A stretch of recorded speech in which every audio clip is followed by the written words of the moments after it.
Hey everybody, Nick Espinoza, your Chief Security Fanatic here, and it is Sunday, so we are doing Breaches of the Week. And this week in data breaches was absolutely nuts. Actually, it's the last couple of weeks because my very end of 2023 was the top breaches of 2023, so we got a couple weeks to catch up on here. But as always, I want to thank the following people that sent me a lot of this information. That would be Jay Dance, Chris Fellon, Jacqueline Wolf, Tom Sherhan, and Selena Ortiz.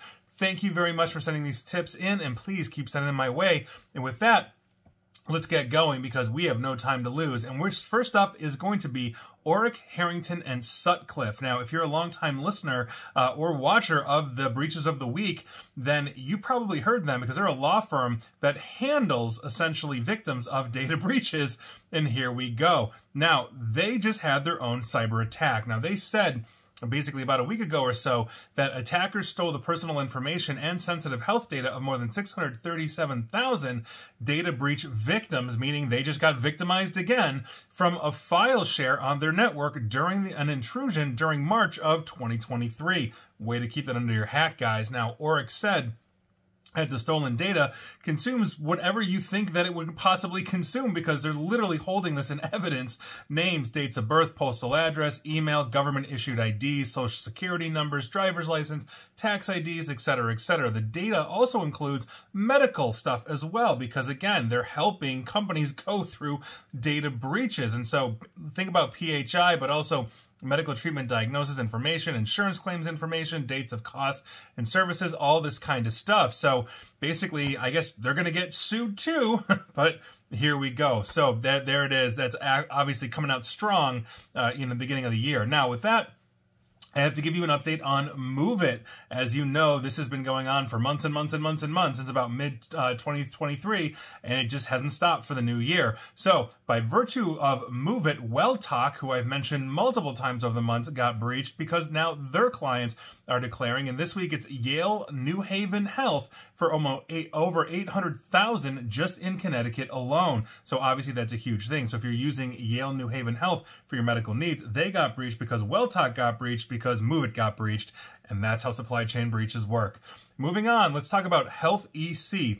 Now, they provide population health management services, delivering analytics and insights to help healthcare organizations improve patient outcomes. In an incident notice published on their website just before December, the company said that between July 14th through the 23rd of 2023, an unauthorized actor gained access to systems and exfiltrated files owned by Health EC. Now, we're talking personal information, so names, address, dates of birth, social security numbers, taxpayer ID, medical information, health insurance information, billing and claims information as well. 4.5 million were affected.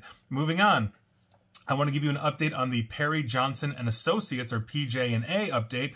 This one's been going on for a couple of months, not as big as MoveIt, but a lot are having to declare, and this past week or two has been no different. So the North Kansas City Hospital has declared, as is the Clay County Public Health Center, which I believe is also in Kansas. So there you go. Heads up, if your health center in one way, shape, or form uses Perry Johnson and Associates or used them. Moving on. Let's talk about Xerox, yes, the large corporation, but specifically their subsidiary, Xerox Business Solutions. Now, they shared no details on the type of incident that their subsidiary fell victim to, but the ransomware gang known as Inc. Ransom was basically quick to claim responsibility for the attack. Now, on December 30th, the group listed Xerox on its leak site, posting screenshots of documents allegedly stolen from the company as proof of the intrusion. Since then, however, and interestingly enough, the entry was taken down. That may suggest that Xerox has engaged in communication with the attackers to prevent the stolen data from being published.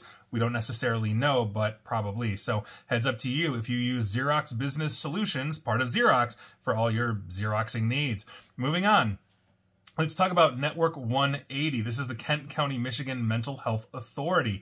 Now, they were basically the victim of a phishing attack. It exposed information of Network 180's user email account, as well as many as 59,000 people being impacted. In a letter sent to patients dated December 22nd of last year, Network 180, which was like 2 weeks ago, Network 180 informed one patient that their information had been leaked on October 18th of 2023. Possible information also includes date of birth, driver's license, social security, medical information, demographic information, and financial information as well. So heads up to you, Network 180 patients. Moving on. Let's talk about SSM Health. Now, the company was alerted to suspicious activity on their network on July 25th of last year, according to their letter. An investigation determined that between July 12th through the 25th, an unauthorized actor may have accessed files and personal information. Again, names, dates of birth, health insurance policy numbers. The letter, though, did state that social security numbers were not accessed, so hopefully that's true. So SSM Health patients, heads up to you. Moving on, let's do our mini segment, first of the year, which basically is if you just spent money on cybersecurity, you wouldn't be getting breached, you wouldn't be having your reputation damaged, and you may not be getting sued for a whole lot of money. First up is Five Guys. Now, I've been talking about Five Guys over the last couple of years as they've had a couple of data breaches. Well, one of those has now come to fruition. Five Guys Enterprises, LLC, will pay $700,000 to settle a proposed class action claim, basically saying that, or alleging that they failed to protect the personal information of nearly 38,000 employees and others that was exposed in a September 2022 data breach. Now, Judge Claude M. Hilton of the U.S. District Court for the Eastern District of Virginia granted preliminary approval about a week or so ago of the settlement involving Five Guys. So we'll see about that. But if you work for Five Guys, you're most likely entitled to compensation. Moving on. Axe Retirement Life Communities. Now, in a settlement that received preliminary approval in federal court, Fort Washington, Pennsylvania-based Axe Retirement Life Communities will pay $1 million to settle allegations that they failed to protect the personal information of 20,754 individuals, including 18,276 former Axe employees and 2,478 current or former residents in an April 2022 data breach. Now, after discovering that data breach involved one of their internal servers, Axe notified potentially affected individuals in July and October of 2022, obviously offering the basics like credit monitoring. So heads up to you if you or a loved one is using the Axe Retirement Life Communities for, I'm assuming, your retirement. Moving on. We've got Comcast. Now, this was behind a paywall, but if you recall, at the end of basically 2023, they declared a breach of about 39 million, which is like every customer Xfinity has. Well, Xfinity customers are now suing. The rest of it was behind a paywall. I hate when legal sites do that, but that's in the works. That was completely expected. We're going to see where that goes, though, but heads up to you. If you're a Comcast Xfinity subscriber, you may eventually be entitled to compensation, which will probably be like $15, but there you go. The lawyers will make out. And so that's the end of the mini segment for this week. If any of these companies had just paid the money, I wouldn't be talking about them now. They wouldn't have had their reputation ruined, and they wouldn't be paying a hell of a lot more. With that, let's head on back to the healthcare industry and talk about transformative healthcare. Because about a week or two ago or so, they informed regulators in several U.S. states, as well as the Department of HHS, about a data breach that took place in April of 2023. Now, the company is contracted by hospitals and healthcare facilities to provide logistics and services and other programs, meaning we're going to start seeing hospitals having to declare under federal law, HIPAA specifically. Now, in a breach notification letter sent out on December 27th, Transformative Healthcare explained that the breach was related to Fallon Ambulance Services. Now, this is a company that they purchased in 2018. The company provided ambulance services basically in the Boston area, but ceased all operations in December of 2022. But for legal reasons, the company was still required to maintain an archived copy of that data previously stored on their computer systems. And guess what got hit? Around 1 million people have been impacted. So there you go. Moving on, sticking with healthcare because that's what we do. Integris Health. Now, Integris Health, or Integris, posted a website notice describing on December 24th a recent data privacy incident. And for the record, posting around Christmas is absolutely fantastic if you're going through a data breach or any major holiday, because the focus in the news is everything but. All the Google hits are going to be about Christmas, etc. when you're talking about news, and it's going to get pushed way down. It's going to fly under the radar, except for people like me. So they described that data incident after they determined an unauthorized party may have accessed their computer network. Now, in this notice, Integris explained that the incident resulted in an unauthorized party being able to gain access to consumer-sensitive information, the normal stuff, names, dates of birth, contact information, demographic information, and even social security numbers. So while the investigation is still under the way, if this is fully and formally confirmed, Integris will basically start sending out letters as well, and that is as of late December. Moving on, let's talk about National Amusements. I'd never heard of these guys, but apparently this is a corporation that owns CBS and Paramount, two of the largest media corporations in the United States. No idea. Anyway, they started informing over 82,000 individuals that their personal information was compromised in a December 2022 breach. Now, this incident was identified on December 15th of 2022, and this is according to a notification letter that they sent to impacted individuals, and a copy of which was sent to the Maine Attorney General. Now, according to National Amusements, the attackers had access in their network between December 13th through the 15th of 2022 and appeared to have accessed and exfiltrated data. So odds are we'll see what happens there. But the parent company of CBS and Paramount got hit in some way, shape, or form. We'll see what that goes if you're a Paramount Plus subscriber. Moving on, let's talk about the Retina Group of Washington. Almost 456,000 individuals have been affected by a Retina Group of Washington data breach and have started receiving notifications 9 months after the breach. Now, according to the notification letters, Retina Group of Washington started experiencing difficulty accessing information on some of its systems on March 26 of last year.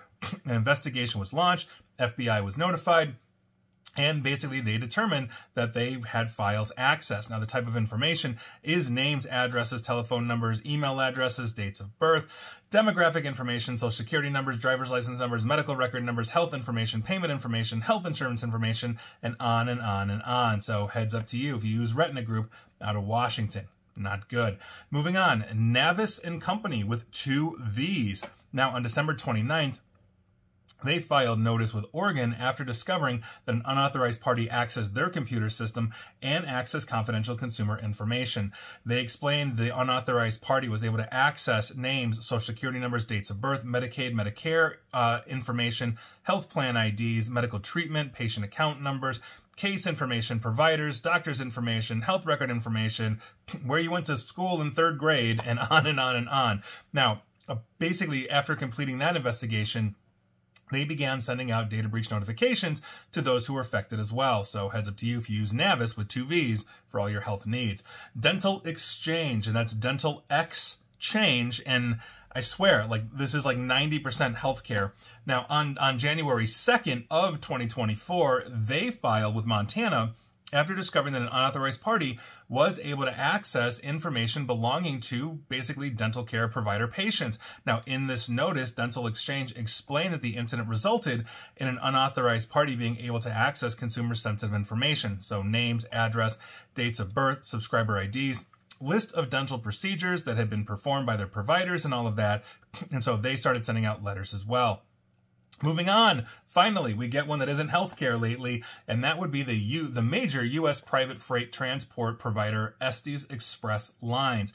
They disclosed that 21,184 individuals had their data stolen following a ransomware attack that was initially reported on in October. Lockbit is claiming that hit. Now, information compromised includes names, social security numbers, and more, according to their filing with Maine. However, more data could have been compromised as indicated by the blank text in the breach notification letter that the shipping giant sent to people impacted by the incident, which emphasized there's no evidence of theft or fraud. That's the standard thing, etc. But if for Lockbit, for example, if they're claiming that, then there absolutely was data exfiltration. They're really good at that. So I say all of that to say, if you've ever driven for Estes Express Lines, work for them, or have anything to do with them, heads up to you. Moving on, let's talk about Bunker Hill Community College. I'm assuming by the famous Bunker Hill from the Revolution.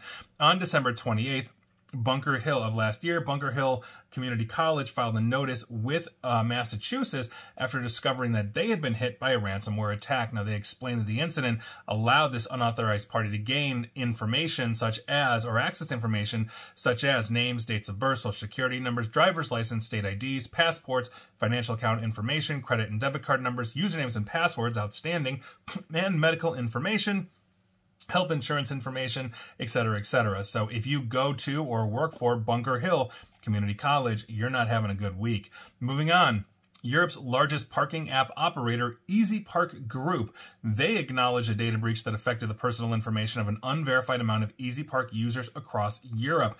That data includes name, phone number, home address, email address, and parts of IBAN or credit card numbers as well. So if you're using Easy Park for easy parking across Europe, heads up to you. This is affecting something like 18 countries across the continent.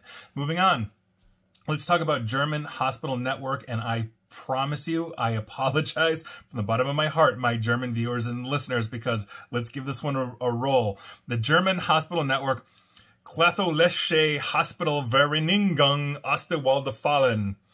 And I horribly screwed that up, and I apologize, but that was kind of interesting to say. Now, they were the victim of a cyber attack, and if you are German and understood what I said, one, I'm amazed. Two, I apologize again. But anyway, they were a victim of a cyber attack that disrupted hospitals in Bielefeld, Reda Wiedenbrück, and Hereford, which sounds English. Anyway, Lockbit claimed that as well, so heads up to you, Hospital Network Group, whatever I said previously. Moving on. We got to talk about Panasonic, specifically the Panasonic Avionics Corporation. They confirmed a data breach that impacted certain systems in their environment. The threat actors gained personal and health information that belongs to an unverified amount of employees and clients. So names, contact details, email addresses, dates of birth, medical, financial information, health information, employment status, government identifiers, social security, etc., etc. So there you go. So if you work for Panasonic Avionics or are a customer or supplier of theirs, you definitely want to check in. Moving on, let's talk about Parathon by JDA eHealth Systems. So back to healthcare on December 22nd. They filed with Montana after discovering that they were the target of a cyber attack. Now, in this notice, Parathon explained that the incident resulted in illegal access of consumer data, and we're talking names, address, date of birth, and protected health information. They've sent out letters as well. Moving on, let's talk about FTX. If you recall, FTX is that major cryptocurrency that by Sam Bankman-Fried that completely imploded. This was a whole mess. Now, this is an FTX data breach, interestingly enough, by way of Kroll. Now, Kroll, if you don't know, or Kroll, is a major risk and financial advisory firm. And oftentimes, if you have a data breach, stuff like that, insurance companies will call them in to do the forensics and all of that.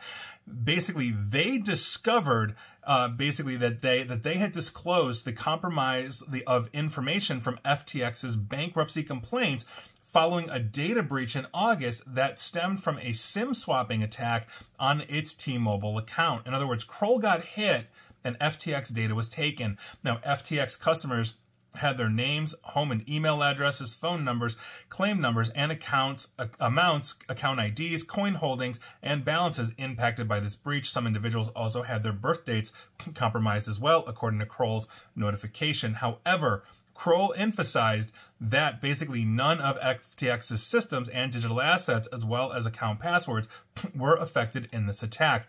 Other cryptocurrency investment firms, BlockFi and Genesis Global Holdco, were previously confirmed by Kroll to have their creditors' data compromised as a result of this attack as well. So heads up to you. If you're still going through the FTX mess and still have an account there, Kroll just got you hit. Moving on, let's talk about Tarrytown Expo Care. They notified individuals of a quote-unquote email security incident, according to a news release from the company. Now, Tarrytown Acquisitions Holding LLC, or Tarrytown Expo Care, quote, is a healthcare provider that offers pharmacy services to the IDD and behavioral health communities across the United States. I'm not sure what IDD is. Please, somebody fill me in. Now, on December 20th, the company distributed letters to anyone who may have been impacted by that incident. They basically are outlining all the specific things they're going to do, et cetera, et cetera. But heads up to you, if you use Tarrytown Expo Care for your behavioral health or IDD needs. Moving on, let's talk about Meijer. I don't know if they're a national chain, but we've definitely got them here in Chicagoland, and they are kind of like a Walmart competitor based out of Michigan. Anyway, they suffered a loss of more than $1 million after customers' M-Perks account information was stolen by a Michigan man and then sold online. So Nicholas Moy, 22, of Grand Haven, Michigan, is charged with 1 count of conducting a criminal enterprise, 1 count of use of computer to commit a crime, and 7 counts of identity theft stemming from this alleged theft.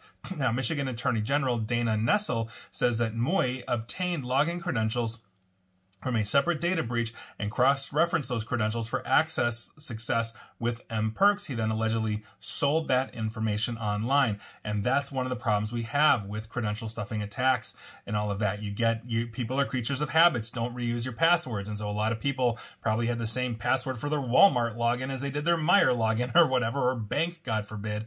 Find that in a previous data breach, log right in, get stuff. Not cool. It's illegal. And remember, kids, crime does not pay. Will eventually find you. Moving on. Let's talk about Academy Mortgage. On December 21st, they filed a notice of data breach with New Hampshire after discovering that the company had been victim of a recent cyber attack. Now, Academy explained that the incident resulted in an unauthorized party being able to access consumers' information. We're talking names, date of birth, and social security as well. They began sending out breach letters as well. So heads up if you use Academy Mortgage. Moving on, let's talk about the crypto exchange Catalyx. Now, basically, the company behind Catalyx out of Canada has frozen all trading, deposits, and withdrawals following a security breach that involved the loss of customer funds. Now, Catalyx basically said in a press release that they had opened an investigation into this incident, which may actually involve an employee. They did not say how much money has suspected of being lost, but obviously that's a huge thing and a huge reputational black eye. So heads up to you if you use the Canadian crypto exchange Catalyx for all your crypto needs. Moving on, let's talk about the Salal Sexual Violence Support Center. I am not a fan of this one at all. Now, I'm not a fan of any of these, but these are the ones that are heartbreaking to me. Now, they had a December 3 break-in, a physical break-in at their office, and that is under investigation, according to Vancouver police, talking to CBC News up in Canada this past Friday.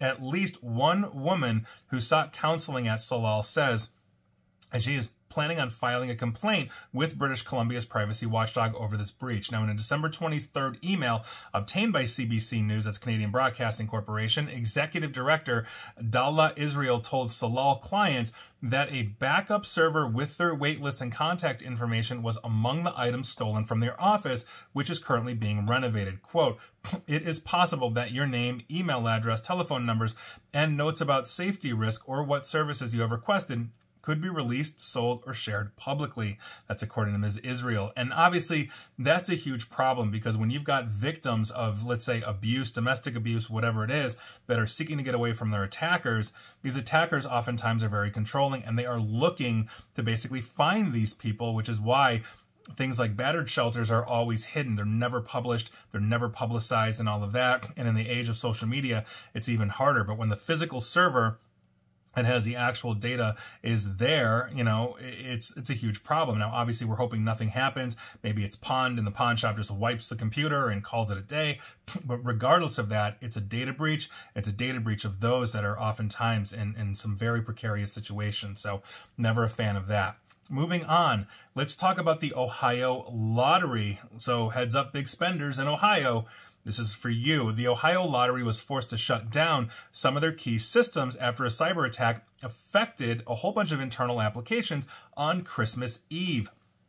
Now, while the incident is under investigation, the lottery was working to restore all impacted services and basically trying to bring everything back online. So basically that week, that Wednesday, basically they said, and I quote, "Mobile cash and prize caching above $599 at super retailers are currently not available. Additionally, winning numbers for Keno, Lucky One, and Easy Play Progressive Jackpots are not available on our website or mobile app, but can be checked at any Ohio lottery retailer."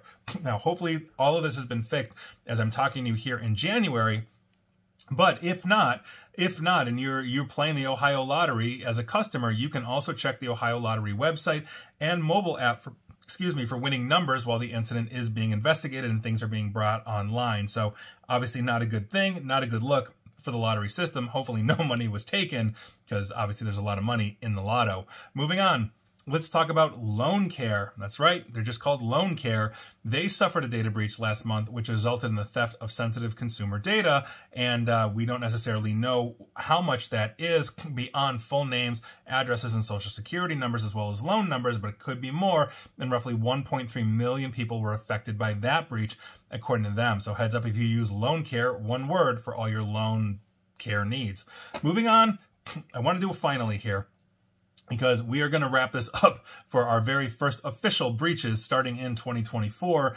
And this is Orange Spain, or Orange España. Now, they are the second largest cellular provider in the country of Spain.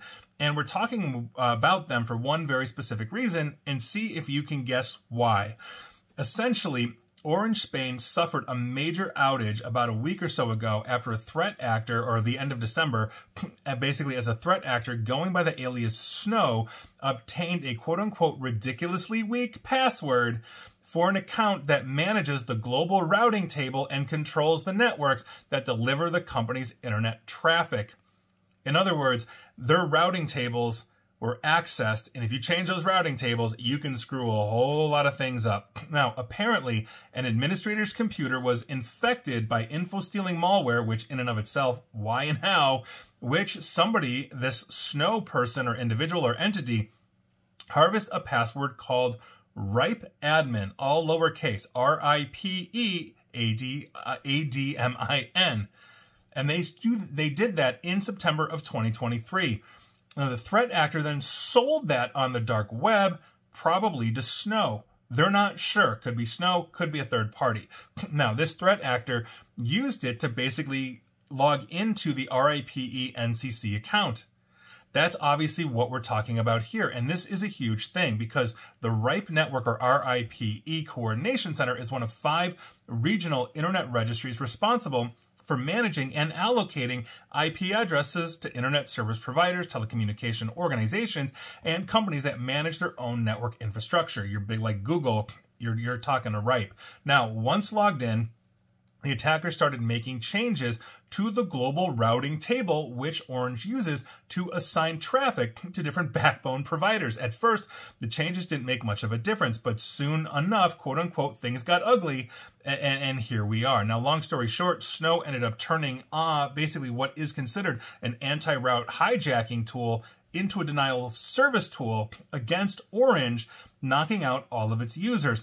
All because, one, inadequate security controls. Clearly, they got in to install some kind of malware that scraped passwords. But 2, RIPEadmin for the RIPE network? Like, really? Like, all lowercase? I mean, even brute forcing that'd take probably like a minute or 2. Like, that's ridiculous. And so make sure you've got good passwords in your life. In the same way with the Meijer hit earlier, it's the same thing. If you're reusing your passwords, or you're using passwords for multiple sites, you're doing it wrong. You're introducing risk into your life. I don't care if you're an individual or you're a corporation. And if you're an IT administrator or a fellow cybersecurity practitioner, understand we can't be complacent either. Understand that we can get hit as well. And so we need good cyber hygiene. We have to practice what we preach as well. So there you go. I'll get off my soapbox, but those were your first breaches for the end of December, beginning of the new year. Happy 2024, everybody. I hope you weren't affected. And please like, share, follow me here on Facebook and Twitter at NickAESP. And please feel free to subscribe to me at YouTube as well. And as always, stay safe, stay online, and please attempt to stay private. Thanks, everybody.